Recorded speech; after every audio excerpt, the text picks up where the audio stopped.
How to add velocity edit in CapCut. Hello everyone, I am Bishaka and welcome to our channel. Now let's get right into the tutorial. Firstly, go ahead and open the CapCut application on your device and now tap on the project option and then tap on the create option in order to import the video that you want to create velocity edit in. Now go ahead and select the video that you want to create the effect in and then tap on the add option you see there.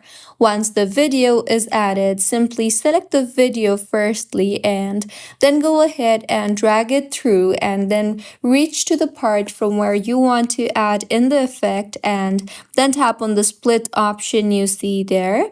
Make sure that the part of the video is selected in order to add in the effect, and now go ahead and scroll through and then tap on the effects option you see there and then tap on the style option you see there. And now in this particular interface, you will see the option for velocity. So tap on the velocity option you see there and then go ahead and choose the type of velocity that you want.